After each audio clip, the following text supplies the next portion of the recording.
Israeli negotiators are in Qatar for a new round of ceasefire talks amid intense new efforts to bring the war in Gaza to a temporary halt. And this is after Hamas abandoned key ceasefire demands. The question being, what are these demands and are hopes for a ceasefire brighter this time? To talk on this, we are now being joined by Ms. Hayleth Beryl, former director at Israel's National Security Council. She's joining us live from Tel Aviv. Thank you so much for taking our time and joining us here on WION. Ms. Beryl. Good morning. Right. Ms. Beryl, now the Mossad chief is in Qatar for ceasefire talks. This is not the first time that both the warring sides are meeting for a temporary halt in the ongoing war.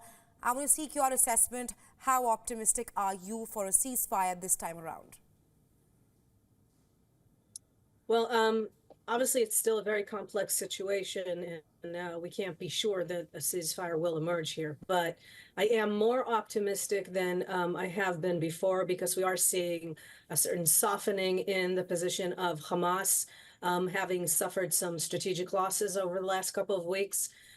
So there is a new chance or a new opportunity here for some real negotiations once the Hamas demand for a complete cessation of the war and withdrawal of IDF troops as a preliminary step has been removed. We can actually go ahead and negotiate. And there are several components that are still going to be quite contentious, but I think there is a reasonable chance to move ahead this time. Right, Ms. Beryl, you speak of how Hamas has softened its stance.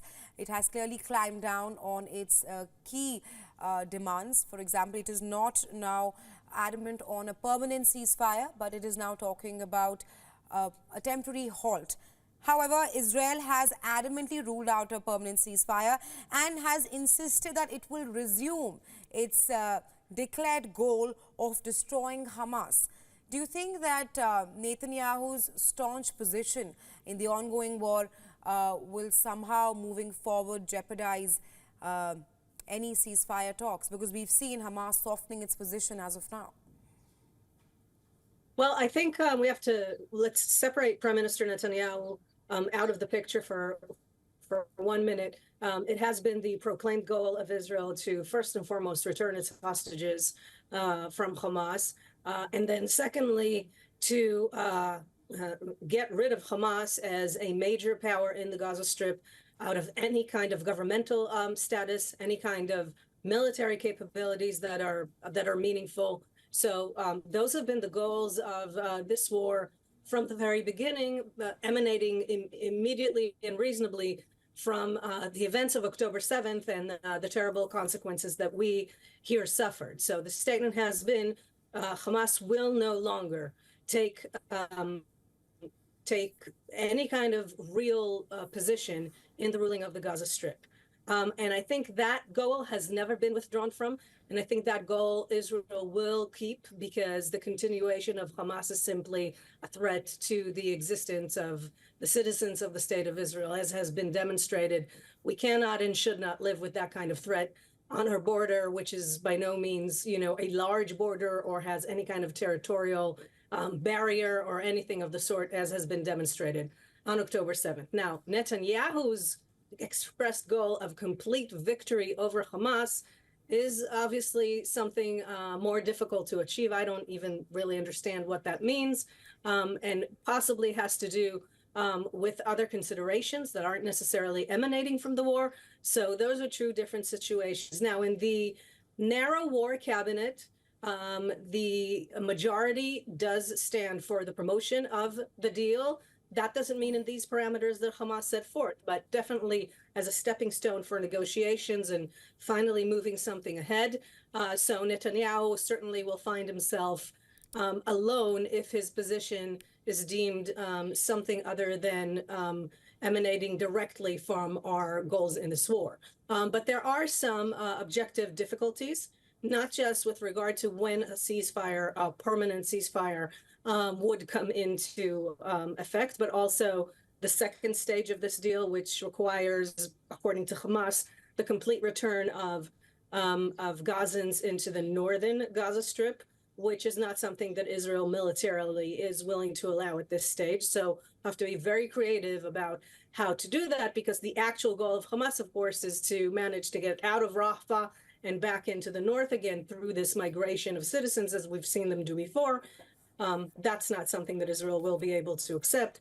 So we have to figure out how to do it, checkpoints or whatever is needed to move ahead even with that second phase. So we still have a lot of obstacles there, even if we don't take into consideration Netanyahu's position, which is, let's say, less flexible than that of the rest of the war cabinet. Right. Ms. Barrow, you speak of how the two main objectives here is to get the hostages back and eliminate Hamas. But none of it has been achieved, and we are in the 6th month of the ongoing war. You've also served in the Security Council. Talk to us about, do you think that the IDF could have been more precise in its attacks in the Gaza Strip, because at least 31,000 Palestinians have been killed in the ongoing war. And now Netanyahu has also given a green signal to the ground invasion of Rafah. The IDF is also against the Gazans going to the north. So, I mean, what's left for them? Where are they supposed to go? Well, I think, first of all, the issue with Rafah, Netanyahu has already talked about approving or going on to the next stage in Rafah since the beginning of February. So this restating of the situation in Rafah, or IDF's preparedness to go into Rafah, I'm not sure is real news.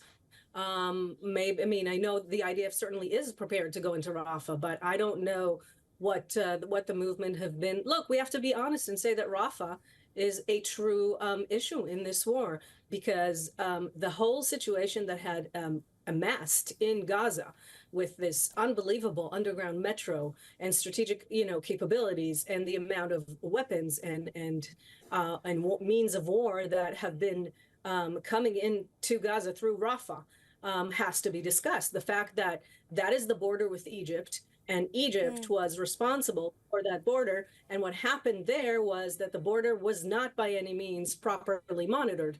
So Hamas has a very strong stronghold in Rafah. And if we are to eradicate Hamas's military capabilities, Rafah has to be dealt with. That is the whole idea of standing there around Rafah. You can't possibly move on and assure the citizens of the south of Israel and of Israel in its entirety any kind of safety with Hamas controlling Rafah still, as if nothing happened on October 7th. On the other hand, certainly there's an issue of the population that had Hamutzafed and has to, before any action can be taken in Rafah, has to be able to move somewhere else. So certainly that will have to be resolved. And there will have to be a certain sequence. And if Egypt and Qatar and the United States can find or present some sort of solution for the problem of Rafah, I don't see how, but that would be something important to consider, because nobody's denying that there's a real military problem there. So what we're seeing here is a multifaceted situation where one step is dependent on the other.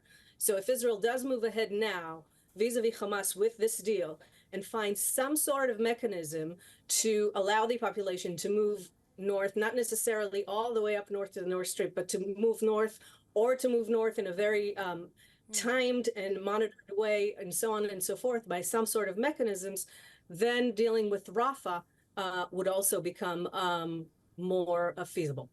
Right, Ms. Barrow. Thank you so much for taking our time and joining us here on WION. Thank you.